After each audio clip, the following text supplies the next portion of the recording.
Good evening to everyone. My name is Engineer Ravichandran. Just call me as Ravi. I'm going to be the trainer for your batch. Let's get introduction yourself. Just introduce yourself. I'm Pradeep. I'm an architect working in Qatar. Qatar Airways. Okay, good. Yeah.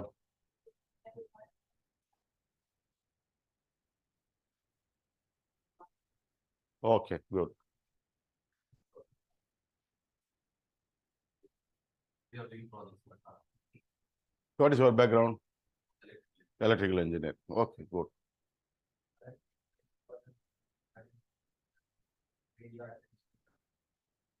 Media connections. Medita connections. Okay. Okay, very good. That's... Yes, please. Yeah,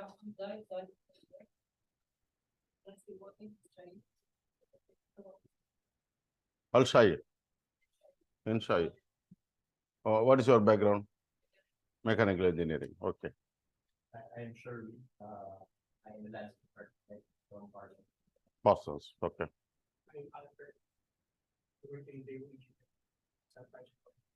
Okay, very good. I'm expanding for data set, of course. This is from India. This is from India for data set. Civil engineer. Okay. Nancy, I'm a stay-at-home mom. I finished computer science minor math. I worked as a programmer in the States. And 1 year of project management in Jordan. And now I'm returning back to. Okay, very good. Welcome back. Yeah.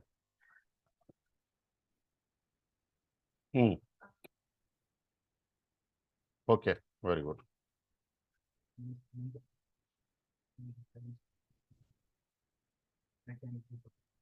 Okay, very good. Abdul, you want to introduce yourself? Yeah, Mr. Ravi, this is Abdul Azim. Yeah. I'm a mechanical engineer working in Career Solutions. Okay, great. So all our engineers, all are having good experience from the face I could see, right? Okay. Very good. Here today, introduction about 1.5 hours. I will give you an overview of the entire certification by touching down on what is project management. Okay. Let's talk about what is a project. You are all going to work in the project, right? You are working in the project. How can we define the project? The definition is On the wall. yes. So what is a project? Is it ongoing forever? Yes. Come in. Is it ongoing forever? No. So every project has a definite start and definite end. Right? Every project has a defined goals and objectives. Are you creating a same product in every project? You are creating a unique product or service from each project. Right? That's why I'm saying here, project is a temporary endeavor undertaken to create a unique product, service, or result. Right? What is the meaning of temporary? Because every project has a definite start and definite end. When the objectives of the project has been achieved, team is disbanded. Right?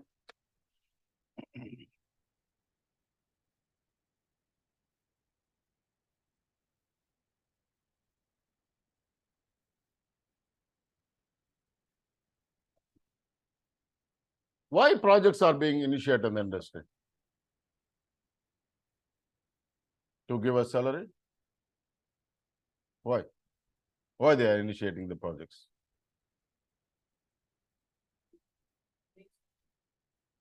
To make improvement in the company operations, okay. To come up with a new product, okay. For certain service or product. There's a market demand, right? It could be a construction development or service, right? So every organization, they have the strategic goal, what they want to achieve in next 10 years or 15 years, right?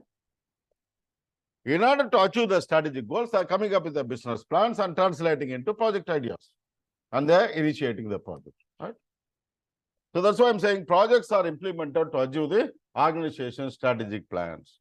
Whereas operations are ongoing, repetitive to sustain the business.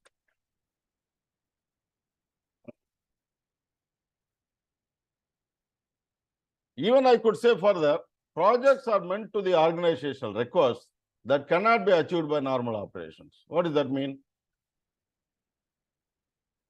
For example, you have about 20 resources in your company. You used to take about 5 million real projects. Okay, the resources available with you is good enough to do such a projects, right? So you are taking now 300 million worth of projects. Are you able to manage this 300 million project with your available resources? What are you doing in this case? You are seeking the support of the other organization, those who are having expertise, experience, resources in carrying out the such a nature of work. Well, we are going into project operation. That's why I'm saying that projects are meant to the organizational record that cannot be achieved by normal operation. So what are the reasons for initiating the project? It could be market demand, or it could be organizational need, or it could be a technological advancement, or it could be a legal requirements. These are the various reasons used for initiating the project. Now let's talk about what is project management. Or I rephrase the question. What do you want to achieve by adopting the project management principles and techniques? What do you want to achieve? Yeah? Customer satisfaction. Customer satisfaction. Okay. What else? To deliver the project Budget. based on the timeline and budget we agreed. Yeah. So resource management, time management. Okay. To achieve more profit is a costing man. Okay. Right. So we need to achieve the profit. So end of the day, what do you want to achieve? You want to achieve the successful conclusion of the project, right? This is what we want to achieve. So in order to achieve the successful conclusion, what are you doing? What are you doing currently? Tell me. Is the success of the project comes naturally? No. You need to plan. So you are, what is planning? Gathering the requirements, okay.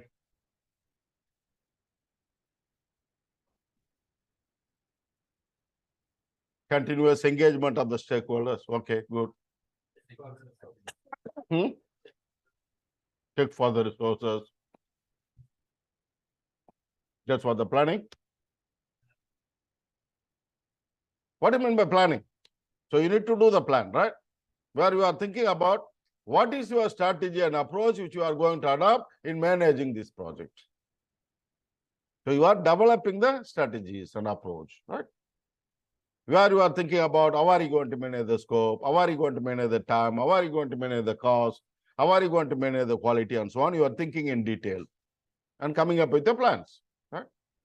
All these plans are coming up naturally. What are you utilizing to come up with a plan? Because the team, they have the qualified knowledge. So very simple. Project management is nothing but application of your knowledge, skills, tools and techniques to the project activities in order to achieve the stakeholders' requirements. But how we are accomplishing this? So generally project management is accomplished through the application and integration of the processes called initiation, planning, executing, monitoring and controlling, and closing. These are called the 5 process groups. It's the application and integration is required in order to achieve the successful. So how can we define the success of the project? What are the criteria we use for defining the success of the project? Meeting the requirements. Okay. That means all the agreed scope are delivered, completed within the time frame. Budget, Completed within the budget. meeting the customer Satisfaction. Met or exceeded the customer satisfaction. These are some measurement of success. Very good. So in order to achieve the success, we need to perform this, right? Even I can take you further. What is the advantage of using the formal project management practices? Number one, you will have a better control of your financial, physical, and human resources. You have plan for managing each element, right? Improved customer relations. What do you mean by improved customer relations?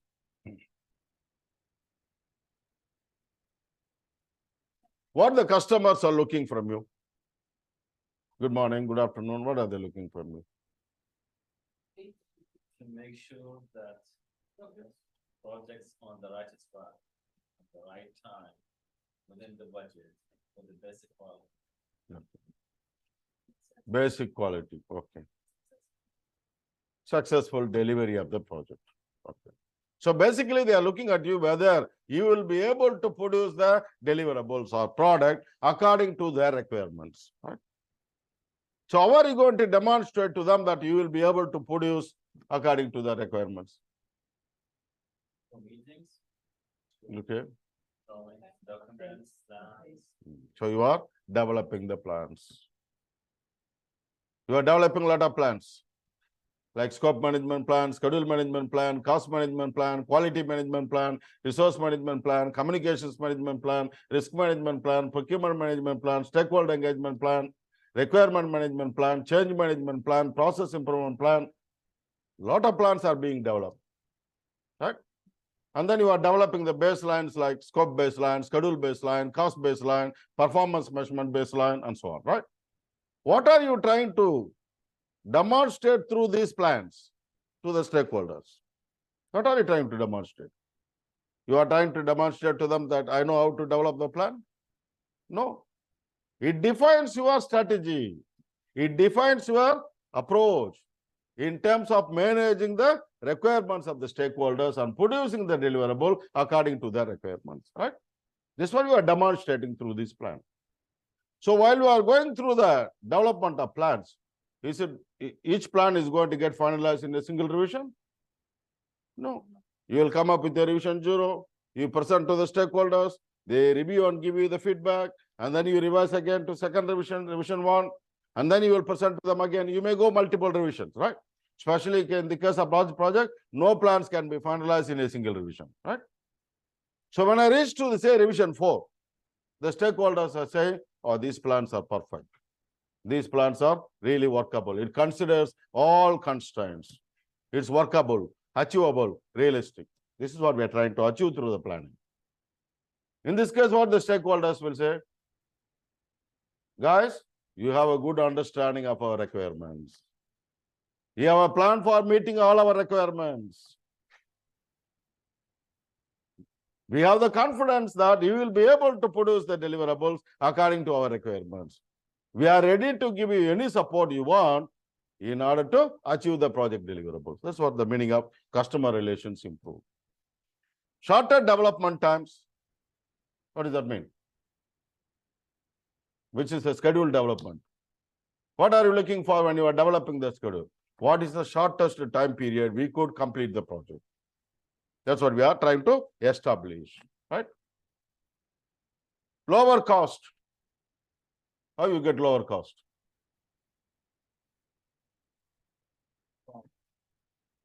Through the cost management plan. Okay. Managing process, Hmm. managing the procurement, Hmm. shipping plan, and utilization of all. Basically, if you utilize all the alligator resources efficiently, productivity increases, it reduces the cost. It lowers the cost. Higher quality and increased reliability. What do you mean by quality?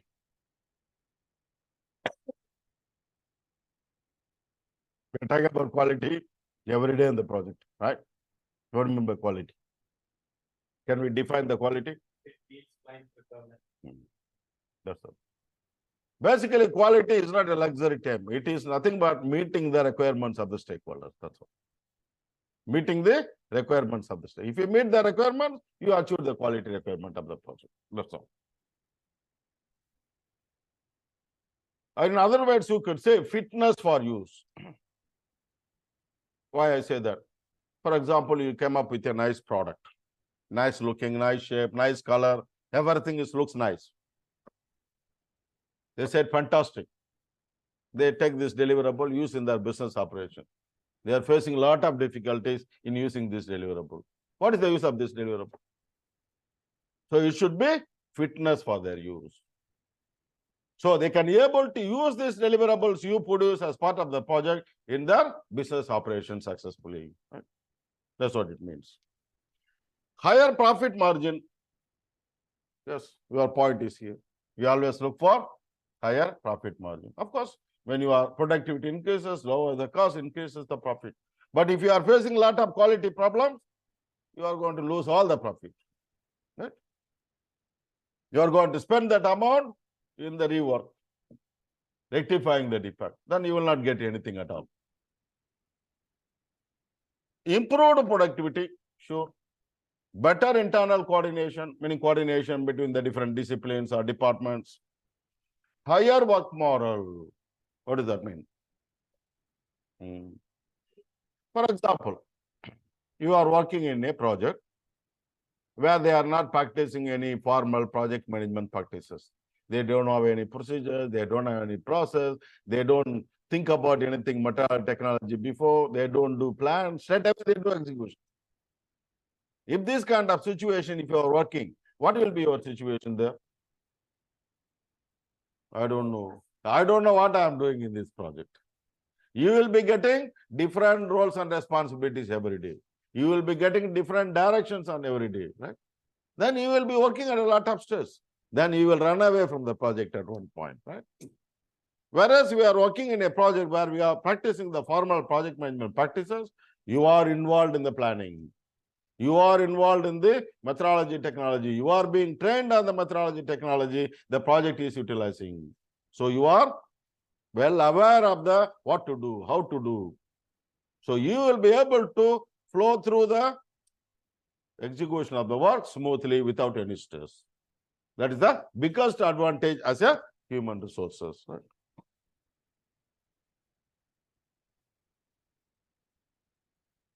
Now, let's talk about what is the major constraints we are facing in the project. Always our constraint is scope, time, and cost. But the management of the triple constraint is called triple constraint. Management of the triple constraint requires a balancing act. What do you mean by that?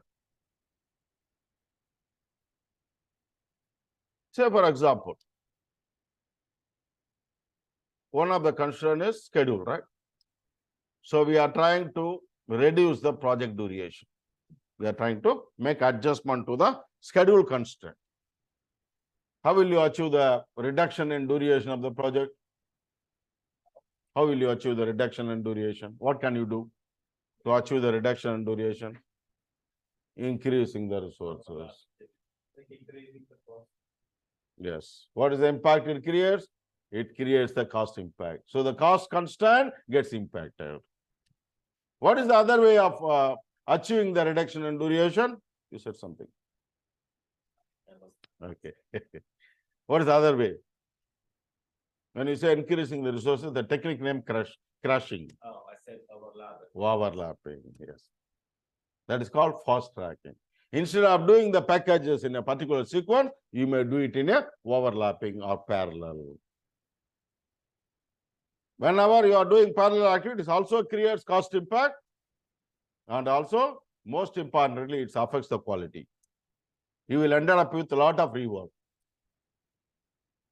So whenever you are trying to make adjustment to any of these constraints, other constraints are naturally impacted. Most importantly, quality get impacted. So when you are designing any adjustment to any of these constraints, you must think about what are all the various options available, which is the best action we can take in making adjustment which minimizes the impact on other constraints. That's called balancing act. Here I'm trying to explain to you how the project management processes were developed. Normally, whatever you do in your life, Will you straight away jump into action, execution? Definitely no. Right? Sometime. We are in a hurry. So you will plan, right? How you are going to do it. Then you are executing your plans, which is do. While you are executing the plan, you also need to measure your performance to see whether we are aligned with the plan. When you see we are not aligned with the plan, there is a deviation from the plan. So what will you do? You will come up with a necessary corrective action in improving your performance so that we will be able to achieve the work according to the plan, right? Which is the plan, do, check, act cycle. If you are involved in the planning, this cycle is used for achieving the continuous quality improvement. It's a principle.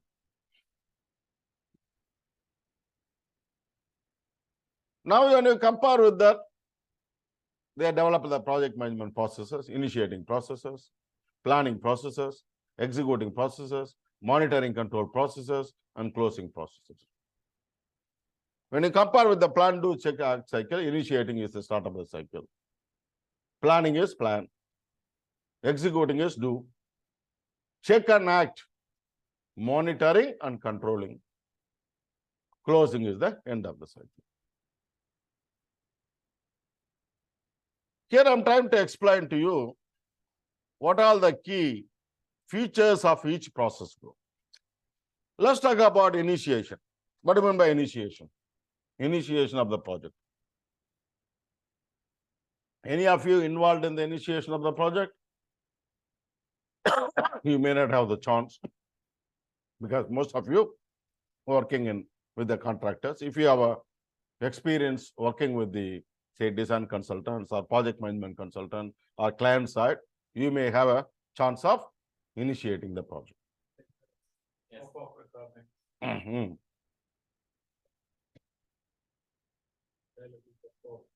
Mhm. Developing the scope. This part of the planning. Developing the scope is part of this planning. Right now, Mm. so what we do right now, Mm. we have multiple projects and we are doing conceptual Conceptual. design or basically conceptual whether that we're meeting with the end user Mm. to define what they want in the project. So that's part of the initiation. Before that, what they gave you? They can this with whatever they need. Statement of work. Yes, Okay. Client brief, you mean? yeah, Client brief. Okay. it's basically scope. Yeah. Client brief. They call this client brief. Yeah.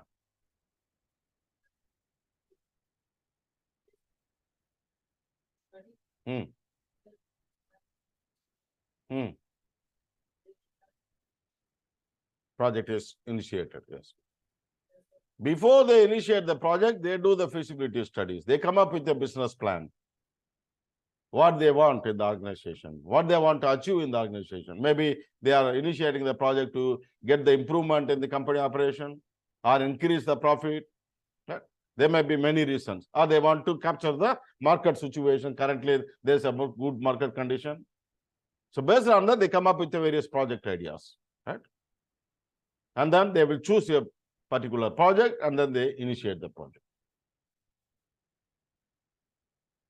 I give a small example. One of the client come to me. Hello, Ravi, I want to develop a 40-story commercial office tower. I said, it is okay, sir, good idea. There is a lot of requirements currently in the market, not in our market. Our market, we don't have anything now, right? That's a good idea, sir. Tell me, sir, what do you want? Tell me, brief me, what do you want in this development? At this stage of project initiation, what kind of information they can give you? Are they able to give you detailed information? They can only give you high-level information about their requirements. They may expect very high-level details of what is their expectations, right? They may tell me, I have a 20,000 square meter of land. I want to develop a 40-story commercial office tower. I want to construct 15,000 square meter of building. I want my building to be designed with the unique architectural intent. I want my building to be designed with the latest fire protection and security systems. I want each floor 6 to 10 officers, 1,000 to 1,500 square meter. I want to have an ample car parking space. Please design necessary underground basement parking. This area is congested. Right? And he may tell you, I am ready to spend 500 million for this project. But I want my project to be completed in 3 years. Why, sir, 3 years? It's a very tough task. No, we did the market analysis. The market is going to be in good condition for next 4 years. If I complete the project in 3 years, I will have a 1 year good period, good market period to sell up the unit or rent up the unit. They did their own analysis, right? And then he may tell you who are the key stakeholders of the project. In our organization, we have various departments. We have project management department, construction management department, design department, engineering department, marketing department, sales department, finance department. All these people will be involved in the project and they support your project efforts to achieve the objectives of the project.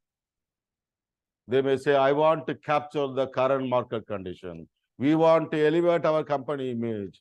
We want to improve the company profit. That's what the key information he will tell you. That's called initiation. So basically, we are defining the project at a high level by clearly setting the objectives of the project. What are the high-level requirements of the key stakeholders? For example, in this situation, this developer may tell me, already 10 government companies are asking for taking multiple floors in my building. So they already given me the requirements. I also share with you. So these requirements need to be considered while you are developing the project. Let me tell you. So what are the key deliverable expected from the project? What is the timeline expectation? What is the budget expectation? And who are the key stakeholders? And also we are analyzing what are the assumptions and constraints we consider in initiating this project. Could be market conditions, technological situations, resources availability. Right? All this may we assume and then we document. And what are the risks we could see in doing this project can be analyzed and documented. The most importantly, who is the project manager for this project? They are assigning project manager at this stage. Who is the project manager? What is his level of authority? It's all documented in the initiation document, which is called project charter. Here we are using the terminology project brief, which is a high-level information about the project. So when the key stakeholders read through this information, they can able to understand what is this project about. What are we trying to achieve through this project? The objectives of project is defined. The most importantly, what we are trying to achieve, we want to gain the commitment of the key stakeholders in executing the project through this exercise. Why? Most of the time, the key stakeholders never stick with their commitment or objectives. They keep changing their mind. They may start with the 300 million project. They may drag them to the 1 billion project. Possible. That's why we are trying to gain their commitment for executing the project by clearly setting these elements so that they committed to this. And you can see minimal changes can happen during the life cycle of the project. Otherwise, what will happen? They keep changing. They change during the planning. They may change during the even middle of the execution. They may try to change, which can be avoided by clearly setting the objectives and the key elements expected from the project, and we are seeking their commitment for executing the project.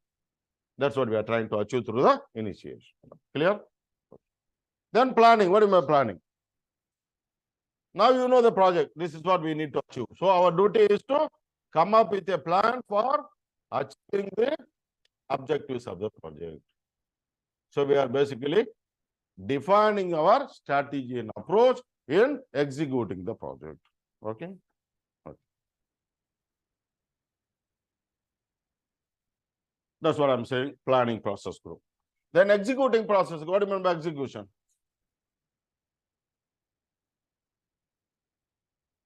Implementing our plans, nothing else, right?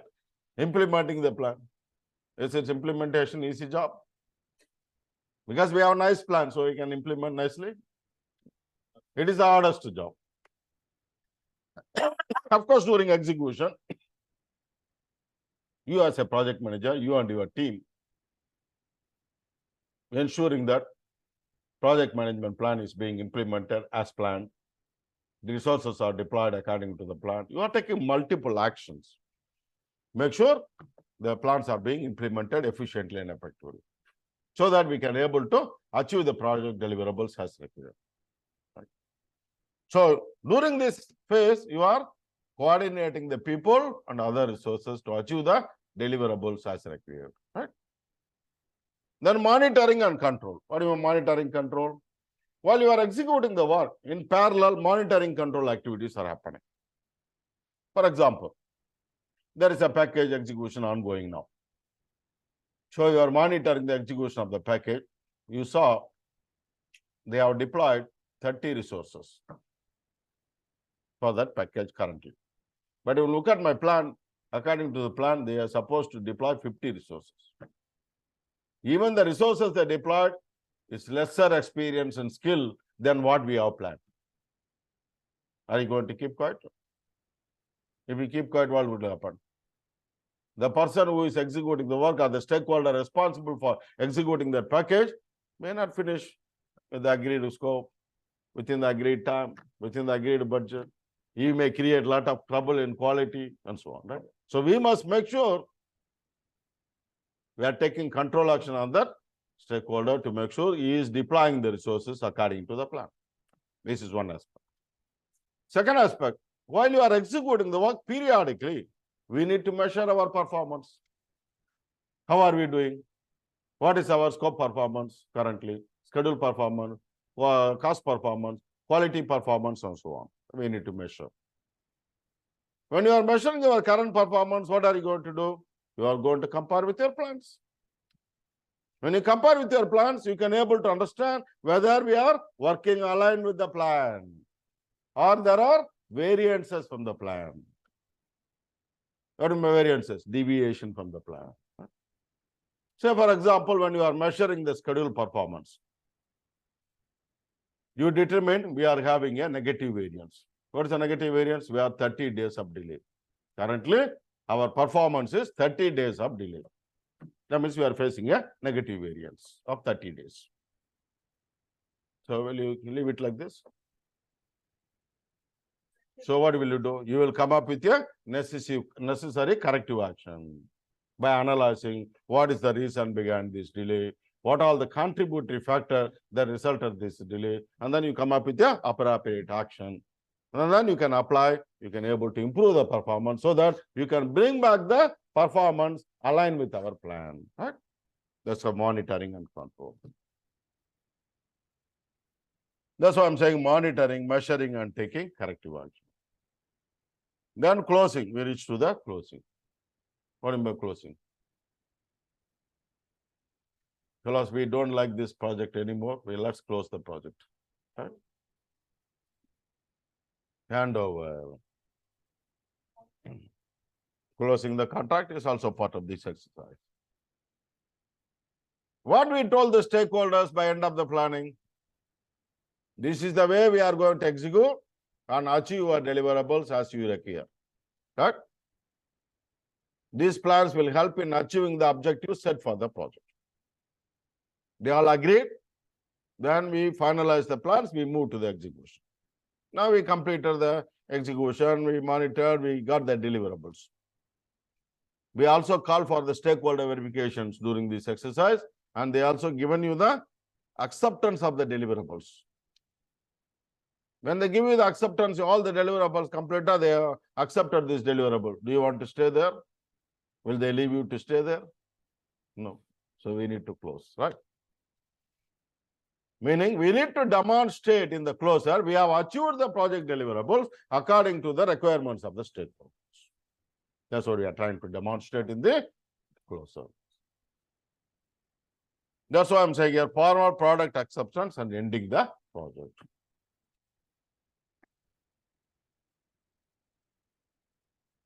Here I'm trying to highlight to you what are the key results from each process group.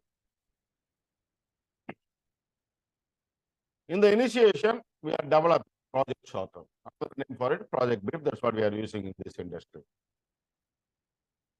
In the planning, we are developing a lot of plans, like scope management plan, schedule management plan, cost management plan, all the management plan. And then we have the final plans like scope baseline, baseline, performance measurement baseline. All these are developed as part of the plan. What do you mean by baseline? What do you mean by baseline? Yeah. Benchmark set. How you set this benchmark?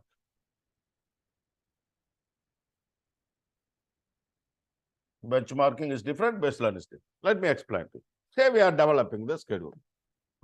We came up with a revision 0 schedule. We present to the stakeholders, they review and give you the feedback. And then you revise to revision 1, and then you present them again, they give you review feedback. You may go for multiple revision. So when I reached to revision 4, they said this schedule is perfect. This schedule considers all the constraints we have. This is really workable, achievable, realistic.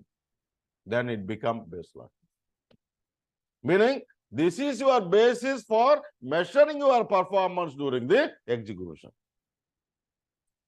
So, when you are doing the monitoring control activities, on what basis you are say, I'm doing good, I'm on schedule, I'm began schedule, and I get up schedule, how will you say? According to this. So, the baseline is our basis for measuring our performance in order to understand whether we are aligned with the plan or we are having variances from the plan. Right? And then in the executing processes, you are producing the product or deliverables, managing change requests, managing issues, managing testing, all happening. Then in the monitoring control processes, you're producing status report, progress report, quality report, managing changes, managing issues, all will happen. These are the key outputs. Then in the closing process, product, process, and vendor evaluations. What does that mean? During the closure, we need to analyze what are the product we came up in this project. What are the product came up very well without any difficulties? What are the product we face difficulties? Why? Where is the flaw? Are we not use the right methodology? Or our implementation not efficient?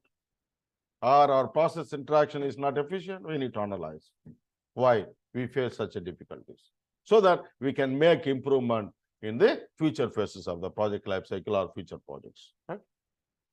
Also, we need to analyze what are the project management processes we utilize in this project. What are the processes worked well? What are the processes did not yield the expected result? Why? Where is the flaw in our process? So we need to analyze so that we can make improvement in our project management processes. Also, we need to analyze vendors. You are appointing a lot of sellers in performing the project work, right? How you appoint them? Some of them may be appointed through tender. Some of them appointed through proposal. Some of them appointed through quotation. Depending on the nature of the item, we may use the right procurement strategies. So when you are appointing them, what are you doing? You are entering a contract. Right? What is a contract? It is a legal binding between the buyer and seller, defining the rules of engagement for carrying out the project. Right? There are many obligations and conditions stipulated in the contract. Why we need to stipulate all these obligations? To make sure they will support and you put effort and resources in achieving the objective. Why you are appointing them? You are appointing them to support us in achieving the objectives because they have the resources, they have the experience, they have expertise. So we are seeking their support. We don't have those resources and expertise within our company. If I have it, I don't appoint them, right? So you enter the contract. They mobilize. They are doing the work. When they are doing the work, we need to make sure they are implementing our plans. They are implementing as we planned, so that we can able to achieve the deliverables as required. So we need to monitor whether they are working towards meeting all the contractual obligations and conditions. If we see them, they are not working towards meeting certain contractual obligation conditions, you will take necessary corrective action to make sure they are achieving those conditions, right? Also, you are measuring their performance during execution with respect to achievement of scope baseline, schedule baseline, cost baseline, and so on, right? Say, for example, when you talk about the contracts, it is not only seller obligation is defined. Both parties are having obligations, right? What is the buyer obligation? Say, let's talk about seller obligation. What is the seller obligation? You need to complete the deliverables as required by the buyer, according to his requirements. What is the buyer obligation? You need to compensate the seller. I'm just saying this as a simple example, right? So during the monitoring of the project, we may see, say for example, seller so far submitted 10 million of invoice, payment invoice. But when I look at the plan, he is supposed to submit 20 million of invoice. What it indicates? He is not performing according to the plan. So we need to take control action to make sure his performance is improved. The other way also can happen. He submitted 20 million of invoice, but buyer paid him only 5 million. In this case, buyer is not fulfilling his obligation. So you need to take control action on the buyer to make sure he is compensating the seller so the project work will proceed according to the plan, right? It's all part of our efforts during the execution, right? But when we reach to the point of closure, we need to make sure we are closing each contract. We need to close each contract formally. So when I come to the closure, basically, there are two types of closure. One is called administrative closure. Other one is the contract and budget closure. What is administrative closure? You need to demonstrate to the stakeholders that you have achieved the deliverables according to their requirements. How you demonstrate? What is your proof you have? The sign-up documentation on the acceptance of the completed deliverable from the stakeholders is your proof. Yeah.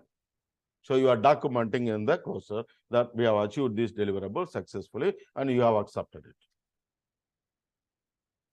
And then we have created a lot of project management outputs. All the project records of the project need to be archived properly in a proper order, and then we hand over to them. And then we are also conducting training for the end users. Why we are conducting training? We created the deliverable, so we know the deliverable very well. They are going to use this deliverable in the business operation, so they must understand these deliverables, so that they can be able to use these deliverables successfully in their business operation, right? It's all part of our administrative closure. Then come to the contract closure. We need to verify each and every contract conditions to see whether both parties of the contract have fulfilled their obligations and close the contract formally. What does that mean? We are formally demonstrating that both parties of the contract have fulfilled their obligation. There is no further legal binding between these two parties. That's what we are trying to demonstrate. Why we need to do that? Say, for example, you are not performing the contract closure. You left it, the project is finished, you hand it over, you move to other projects. After 3 months, buyer is sending a legal notice to the seller, saying that these are the contractual obligations you are not fulfilled. I am suing you for 10 million.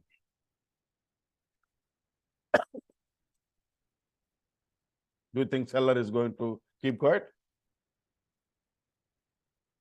He will issue the legal notice saying that you have not fulfilled these obligations during the life cycle of the project. I am suing you for 20 million. What happened now? Both parties are entering into an unnecessary legal battle. Whereas we have every documentation in our hand through the execution monitoring control processes to verify whether both parties of the contract have fulfilled their obligation. That's why it is part of the closure, so that they will not be entering into unnecessary legal battle. Normally, suppose you are all working in the construction industry. How the closure is happening? Say when you complete the deliverable, you are going through the handing over inspection, they are taken over, they are starting their operation. We are issuing you the substantial completion certificate. Right? That is the step, where it demonstrates you have handed over all the deliverables. There are certain minor items which you need to address, which are the comments by the stakeholders during the handing over inspection, which is called snags, which can be completed within the period we agreed. We also document whatever the obligations we need to fulfill has been fulfilled during the life cycle of the project. That's what we are demonstrating through the substantial completion certificate. But there are still obligations to be fulfilled during the 400 days maintenance period. Right? Every project has a maintenance period. Generally, we are using 400 days maintenance period. There are certain obligations to be fulfilled during that, like preventive maintenance activities. Right? So, if you fulfill all those obligations, by end of the maintenance period, we are giving you the final completion certificate. It's also called a discharge certificate, maintenance certificate. These are the different names they use. That means there is no further legal binding between these two parties. This is the way it is happened. That's what the meaning of closure. Yeah. Can we say the substantial completion date Mm. is mandatory to establish at the beginning of the warranty leading to the? Of course, yes. When you are saying substantial completion, that means you have fulfilled all the obligations which are to be fulfilled during the life cycle, including your submission of operation maintenance manuals, as-built drawings, and make sure that the end users understand the deliverable to use in their business operations. All this part of our work. That's why I say administrative part. Then we issue the substantial completion certificate. This is the way it is happening. Right? This is the meaning of closure.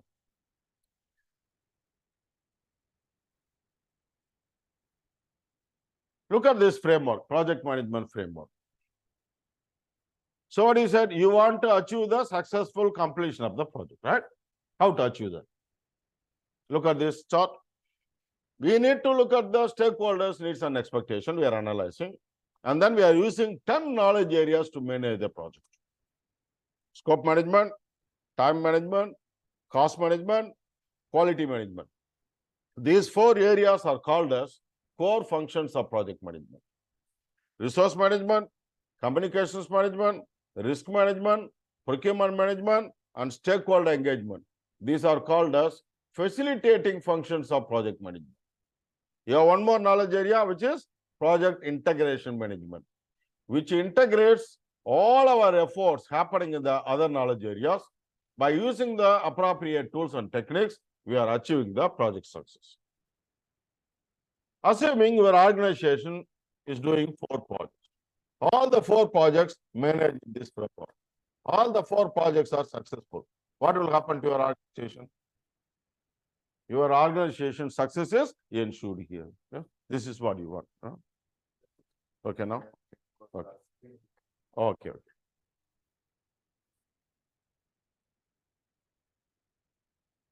This is what everybody is looking for, right? Why every organization is encouraging you to learn project management? Why? Every company is asking you to learn. Why they want you to learn? So that you can be a positive contributor for the project development. The project success is not only depends on the project manager. It depends on the contribution of all the stakeholders and the team members. If all are well equipped with the project management principles, tools and techniques, everybody contributes positively, you are enhancing the project success. That's what we are trying to do. That's why every company is encouraging you to learn project management. Here, this is the process mapping, where you can able to see all the processes which we need to learn. There are 49 processes you need to learn from 5 process group and 10 knowledge. That's what we are going to major element of learning.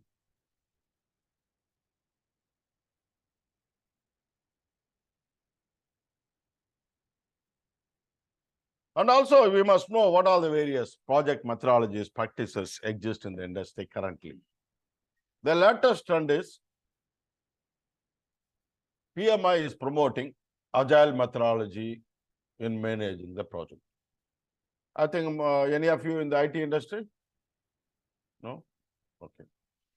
IT industry, the agile methodology is being adopted now, maybe more than 1 decade.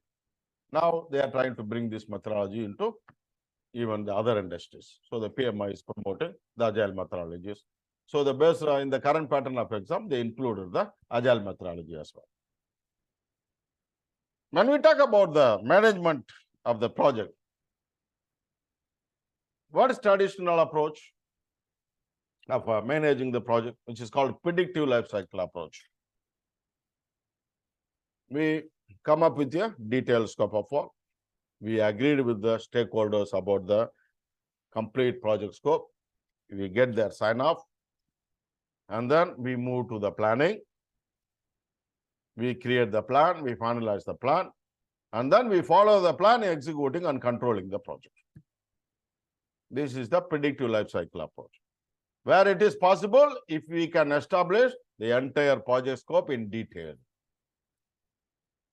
But in case of some projects, it may not be possible. So in this case, they will be only giving you what all the, say for example, I'm breaking the project into say 5 phases. They given the high level scope of work for 5 phases. The high level thought is there. But they don't have the detailed scope of work for the entire project. But they have the detailed scope of work for the phase 1. So what you will tell them? Sorry, I cannot do this project. You must give me detailed scope of work for all the project. They cannot give you. Why? They don't have the information. Maybe the result of the phase 1 will give more information for phase 2. Result of phase 2 will give more information for phase 3 deliverable.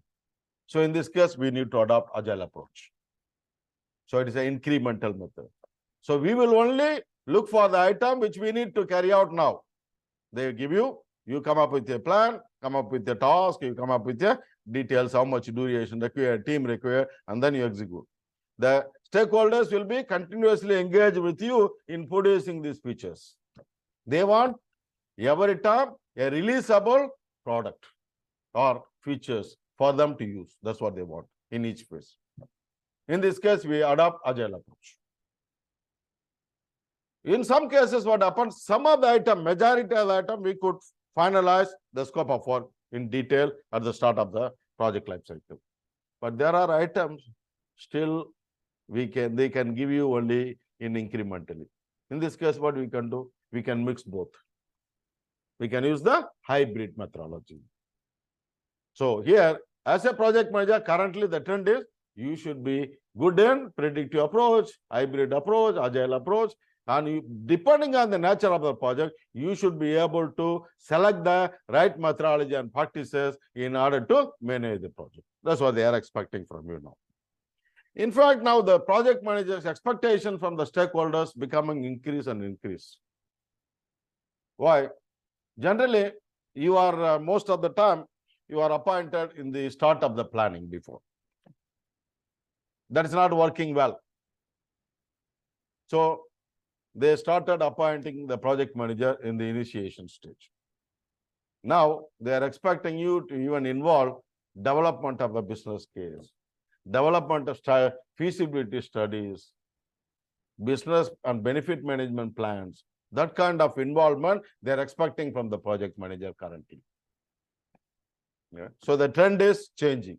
So we also upkeep ourselves in terms of understanding the principles. Here I'm talking about the various methodologies when it is suited. Agile, changes are relatively easy, waste is not costly, then we go for it. Whereas a complex environment or the end product is not fully known, user feedback is valuable in producing the features. Mostly software projects or the projects based on intellectual property, and they go with this method. Predictive or plan-driven approach. Changes are expensive due to scrap and waste. Predictability and coordination timing is important. Construction projects mostly done with this approach. Iterative approach is a dynamic requirements and activities are repeated until they see, oh, this is what we want. So they use with this method. Incremental method, dynamic requirements as well as frequent small deliveries can be achieved. Speed to deliver small increment is a major goal for them. In the hybrid approach, there are some costs to the changes, but the stakeholders interested in another method, but not comfortable one method. So we go for hybrid method. Isn't the incremental the same as agile? Same agile, but what they want in that within the agile, they want, okay, you may say after 3 months I give you the product. In this some situation they may say, no, I don't want to wait for 3 months. You give me every week these features. So incremental, they want results.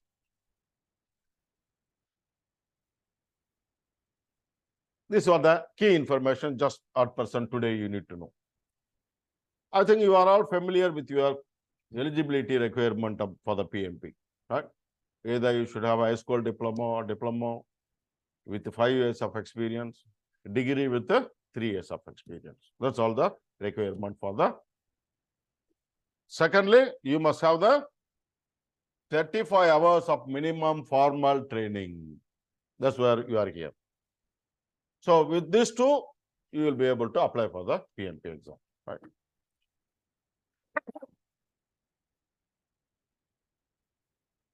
What is the step involved? You have the requirement, first requirement, you already fulfilled. Your degree, your diploma, experience is there. Secondly, you must complete the training. By end of 45 hours, I will give you the course completion certificate, which fulfills your requirement, second requirement, right? Then what we need to do next? Upon completion of the training, we need to submit online application to the PMI. It is a simple application where it contains personal particulars, your educational qualifications, and then your training qualification. And then you need to demonstrate your project exposure. You need to give minimum 36 months of 36 months. That's the maximum. They are not expecting more than that. 36 months of experience for degree holders.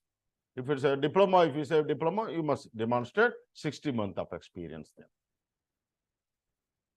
What is that? You must explain what is the project, what is the objective of the project, what is the outcome of the project, what is your role in the project, what are the project management deliverables you are carried out.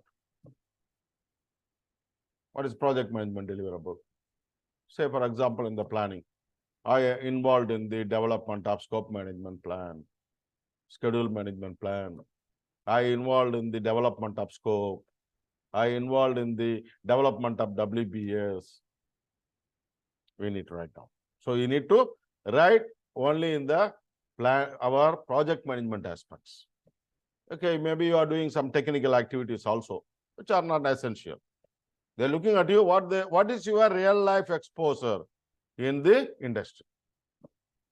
They want to see your exposure from initiation to closure through all the projects. Not necessarily every project you should be involved in everything. Maybe one of the project you are not involved in the initiation. Other project you involved in the initiation. But overall, say you are documenting 3 projects, overall within the 3 projects, you should have involved in initiation to close up. That's what they're trying to see. Your experience should be documented over the last 8 years experience, not before that. During the last 8 years experience, we need to demonstrate. So once you submit the application, they will review and give you the approval in 5 working days. That's all it requires. Once they give you the approval, they will send you email. You can make exam payment and go for the sitting of the exam. Once you make the exam payment, they will give you the eligibility ID, which will take you to the booking site. You enter your eligibility and name, and then you can able to select the center wherever you want to take. You can take in Qatar, you can take in your country, no problem. Anywhere you can, throughout the world, the center is available, you can take. Select the center, see what are the dates available, select the date, select the time, and then you book the exam. So how much is the exam fee? If you are a member, your exam fee will be $405. If you are a non-member, you have to pay $555. Membership will cost you $139, first time membership. $10 is the registration fee, $129 is the annual membership. It is annually need to be renewed. But it's the advantage. First time you may see there is no much difference. 139 plus 405 almost coming to 555. But you have a lot of advantage. You can proudly say, I am a member of PMI. It's a large body in the project management industry. Secondly, all the standards developed by PMI is free for you. There is a lot of collection of project management articles, informations are there. There are magazines coming up monthly or bi-weekly. You can subscribe to it. There are a lot of benefits. And then second benefit is, say for example, you are not able to succeed in the first attempt. When you go for second attempt, if you are a non-member, you have to pay again another $555. If you are a member, you will pay $260. So there is a discount in the exam fee in the second attempt, third attempt also. So that advantage is also there. So it is always, when you submit the application, get it approved, you can pay together membership and or you can become a member now itself, no issue. Okay. If you become a member, you can download all the standard. You can open each standard only by entering your username, password. It's a digital copy. Your PMI username, password could be entered, and then only the book will open. Okay, that's the way they set up. What else we need to know? Now let's talk about exam. Your exam will be 4 hours in duration. You will be given 100 multiple choice questions. All questions are situational questions. They will give you a project situation. They give you 4 options of action. In this situation, which action you will take? That's what they're asking you. What does that mean?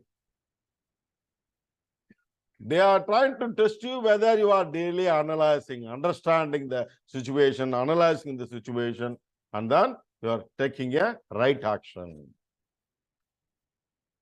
Why? You as a project manager, you cannot jump into action straight away, right?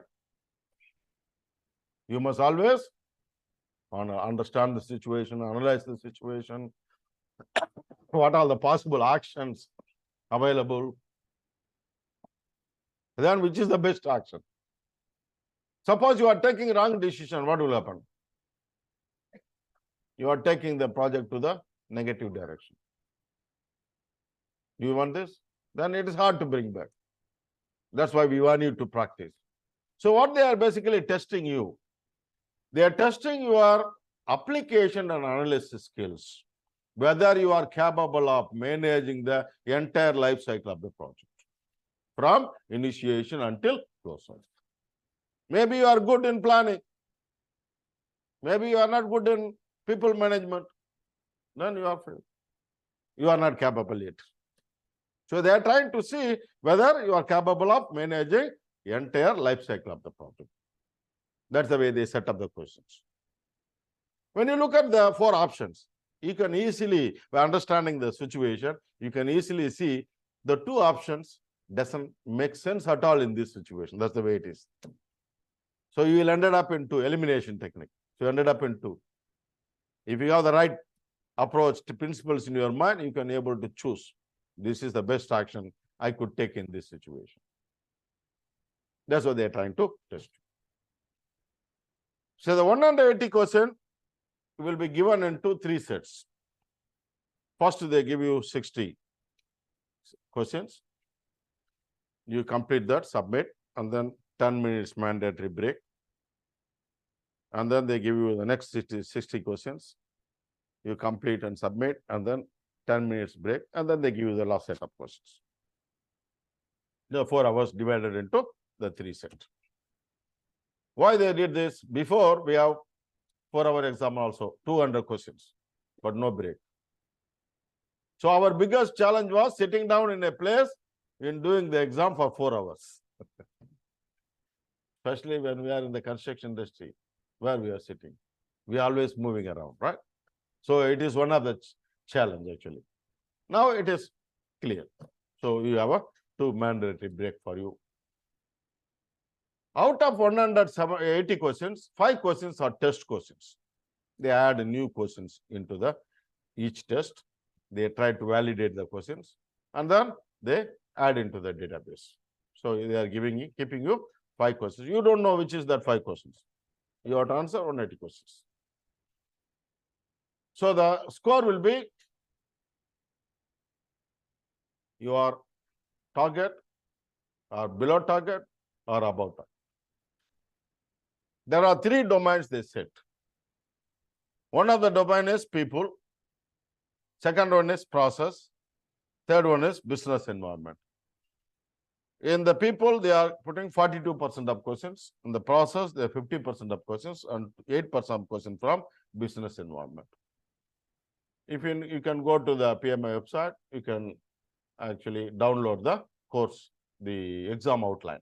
They give you what all the areas they are testing, some key points they give you. You can able to do that after understanding the whole course. What else you need to know? But the most important for you now generally the preparation in the previous exam patterns, they keep particular standard for preparation. Whatever the standard is in force, they use for preparation. Nowadays, they say, no, you can use any material for preparation. Here, currently, 2 standard is in place. One is 6th edition, other one is 7th edition. Because when they developed the 7th edition, which is latest edition, what they did, they don't want to repeat the processes and the tools and techniques available in the 6th edition again into the 7th edition. So they did it in a way, I explained the principle in the 7th edition, but the details of the processes they kept in the 6th edition. So we need to use both standards. Then apart from that, we have Agile standard because they are promoting Agile. So these 3 standards need to be utilized. Now let me show you what I gave you. I gave you the system, right? I gave you the access to most of you. You already have the access to the system. Okay, maybe I will open that. I will explain to you.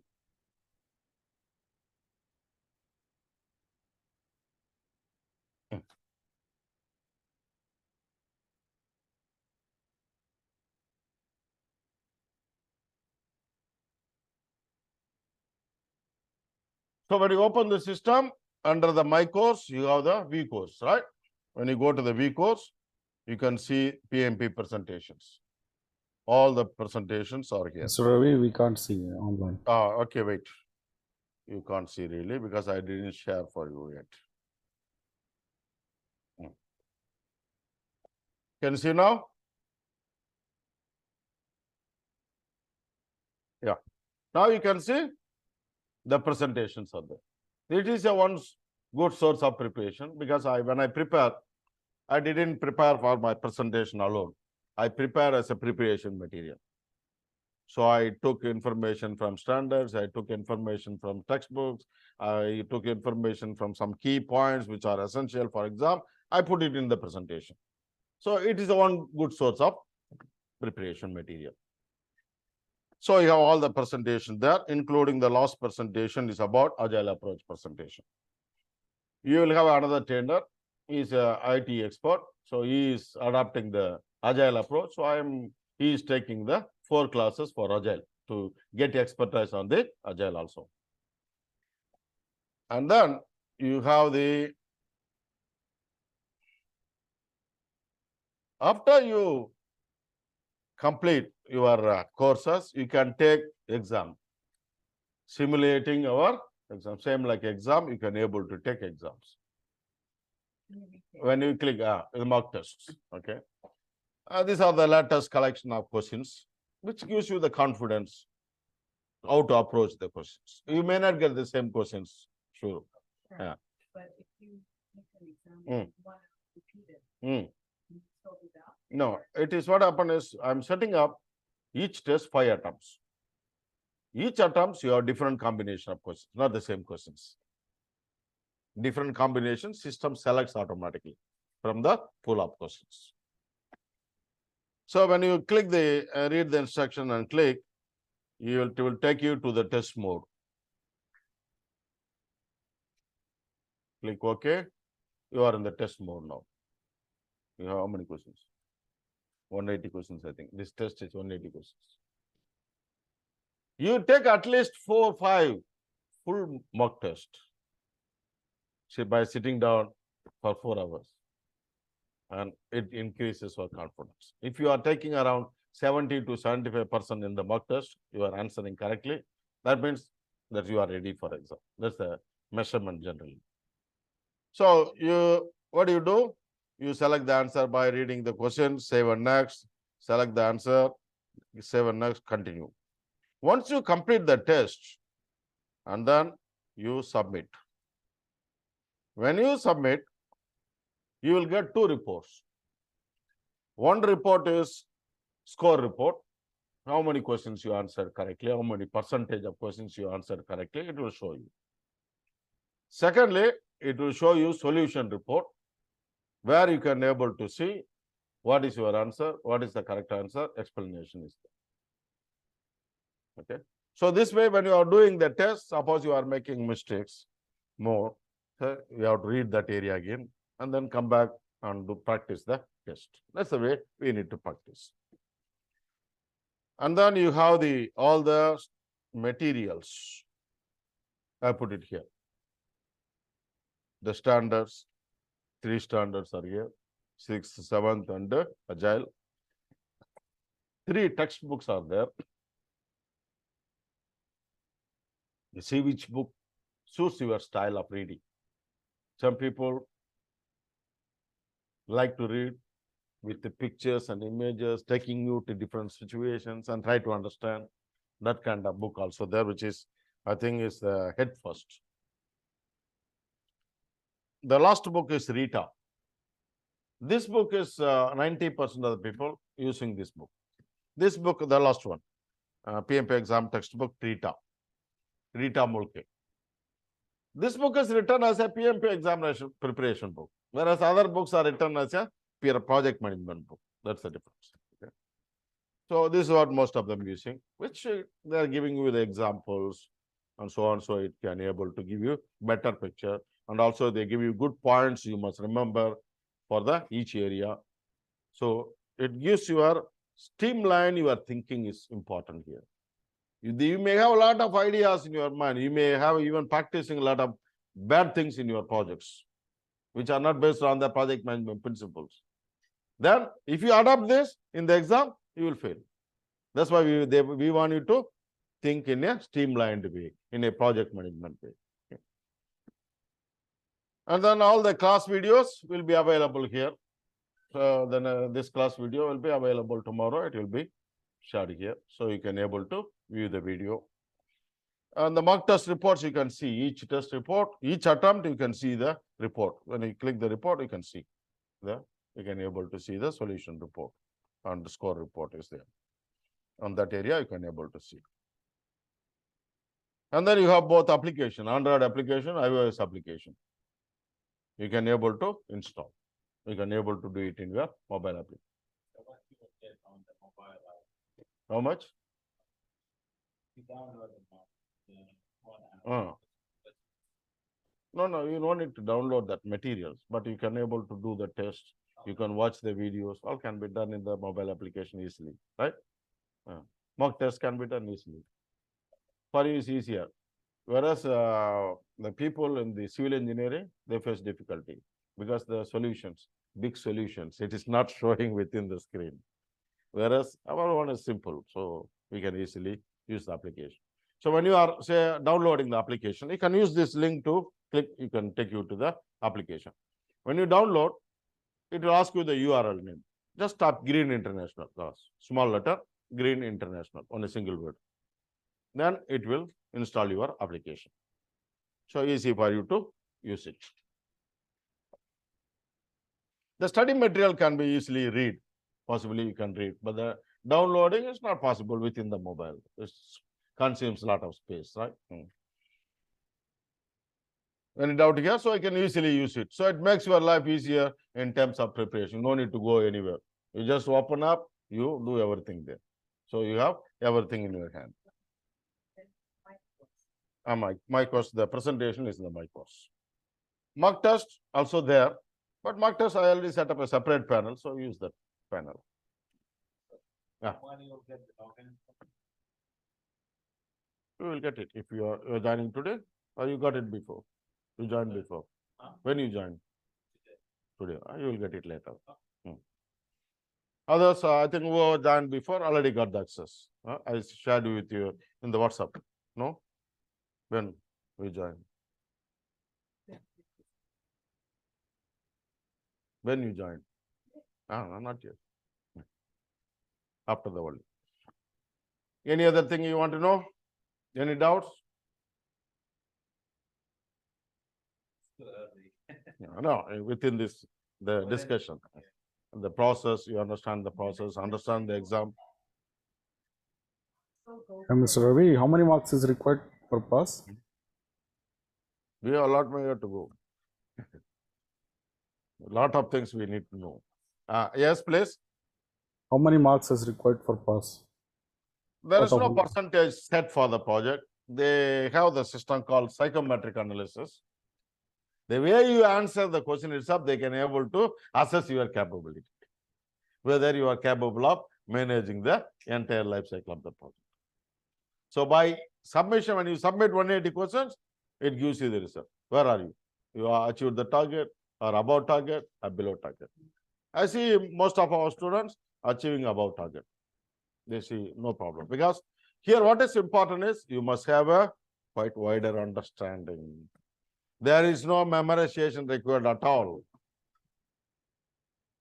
And make your life easier. You did engineering, right? How many years? 4 years. How many semester? 8 semester. Right? How many subject each semester? 8 subject. How many books you refer for each subject? Maybe each subject 8 books. So much, right? Here you don't need to do anything. You just need to understand the project management principles. Just you need 3 standards, you run through, because from the class you get the full picture. So what is the way I'm going to take you through this entire course? The first 3 hours I talk about like this, the project, basic fundamentals of the project management. And then I will take you through the entire processes at high level, which is overview of the project management processes. I will talk to you like this for 9 hours, like this. I just talk to you. I will have a one mapping, which is process mapping is there. I will talk to you at high level, each process. What is this process? What are we doing in this process? What is the result of this process? How this process interacts with the other processes. I may talk vertically, I may talk horizontally, I may talk diagonally in this direction, I may talk diagonally in this direction, to make sure you are having a full picture in your mind about the project management work you need to perform. Once you get that full picture, this is what we are doing, sir, no problem, sir. So it makes your life thinking easier. And then we go into detail. And then I take each knowledge area. I will take the integration management. I talk about process in initiation, process in planning, process in execution, process in monitoring control, process in closing, with the tools and techniques. So by completing the entire area, plus you are expert in project management. You know all the processes, you know how to do, what is the interaction required, what is the result, what techniques to use, you know everything. But do you think when one time when I'm talking to you, it will stay in your mind? No. So you must keep reading. How many rounds you read? No need to memorize. Just read and understand, read and understand. Especially when you finish the training, everything in your mind. When you are reading, this one I know. Okay, go. Easy. And then practice. Watch video again. So you are picturing everything in your mind with a clear understanding. If you have a complete understanding, any situation they ask you, you can answer. You can pinpoint, this is the best in this situation. Because everything flowing in your mind. This is what I'm trying to achieve through my training. That's why I designed in this manner. Actually, initially, I started with straight away knowledge area. I talk about process, talk about tools and technique. They all feel like too much stuff. Then I changed my strategy. Okay, let's make them to understand in a smaller element first, and then I go into detail. Then it is working well now. So everybody is doing fine now. All are doing good score. All are achieving above target. They're saying it's not so much hard, but we must have that level of understanding as you explained. That's what they say.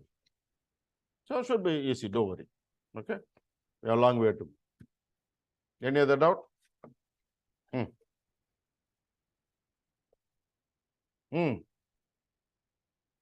Yes.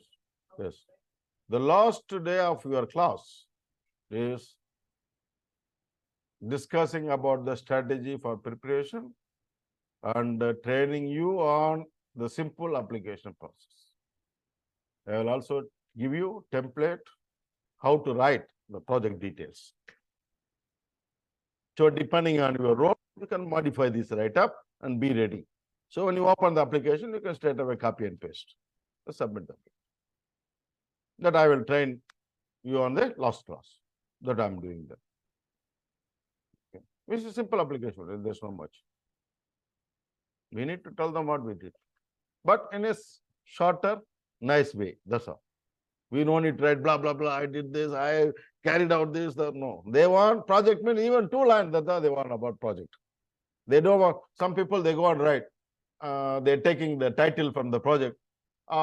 Design, build, commissioning, testing of commercial office tower, everything, they write everything in detail. And they rejected the application. They don't understand. This is as a project. No, you are doing something else. They are writing like that, the comment. So you must be sharp. Okay, construction of a 40-story commercial tower. That's all. Finish. So they need to understand what kind of project you are doing. That's all.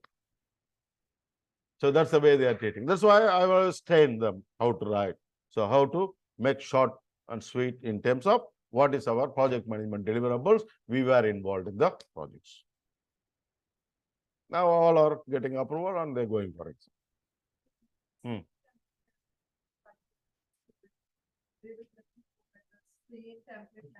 Template is same. Write-up, depending on the position, they are changing the write-up. No. That's the way they want. When they demonstrate, we need to demonstrate what is our involvement in initiation, planning, execution. This is the way, right? Before what they do, they write up a small paragraph about 500 words, mixing everything. Some of the people, they write about closing first, and then they talk about execution last. And then they reject. And they say, we want like this. We want you to demonstrate in this manner. Many rejection came, and then they gave it to me. Then I came up with this write-up, and then it is going well. But the same write-up you are writing in same project within your application, every project you are writing the same content, they may also question you again. So you need to slightly change depending on the project, depending on roles. That's all. The way the write-up, when you see my write-up, you know you can easily modify. Planning engineer, you will modify. Project manager, you will modify. Okay, he may add certain items, what he did in the project. That's all. Okay, this is good enough for the day. The one important thing for you, coming Wednesday, I will not be available. So our next meeting, next class will be on Saturday. We will start from Saturday. Okay. Saturday, same time. For you, Saturday, Monday, Wednesday, 7 to 10 p.m. I will not leave you until 10 p.m. Don't expect me from me. Very rare, I leave you early. But the talking will go on, almost the time will consume. Even the 15 classes for me is very tough to finish it. Because I talk about many things for you, talk about examples, industry, this problem, that problem. It will all go on like that. You will not feel bored, don't worry. Okay. So you will feel like, okay, these are important points. Yeah.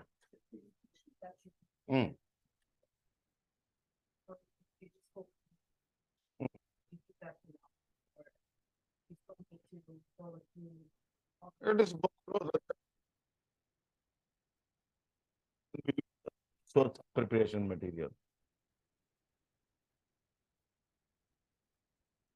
Okay. But the new addition is some addition only some point I have. Some addition you need to go one round of reading. After understanding, then we go read it, you will be able to realize that. That's easy. 6th edition, most of them is covered. So you don't read again in 6th edition, but 7th edition's Agile standard, you need to read through. Our Agile presentation plus Agile standard, you need to use it. Then you will be able to approach the Agile questions. But you know, this is Agile predictive life cycle. It depends on the situation they describe. Okay. Okay. Saturday. Yeah. After the PMP, you can go for program management professional if you have experience in managing multiple projects as a program. Same process, slightly different process is there. There is an interview also there for the. Yes, we have that also. Yes. We are most of the demand in market is PMP. For program management, not much demand. That's all. They also talk about Agile there, but you have separate standard for Agile. Agile, yes. Separate standard for Agile is there. It's part of my material. Agile standard I attached. Anyway, the Agile, don't worry. The trainer will take care. We will explain you. Very simple concepts only. 4 classes will be there. Yeah. Environmental coordinator. Okay. No problem. You can be coordinator and environmental coordinator, safety coordinator. Still you are doing in the project. But your level of involvement may not be in the schedule development, quality management area, deliverable verification, you may not be there. Okay.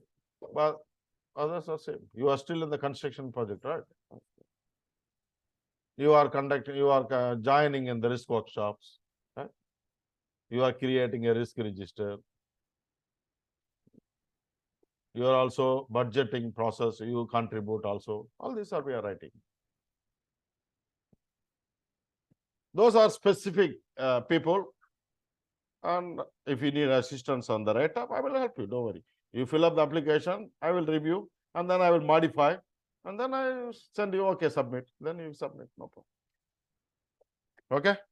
Thank you. Good night. Online participants, good night.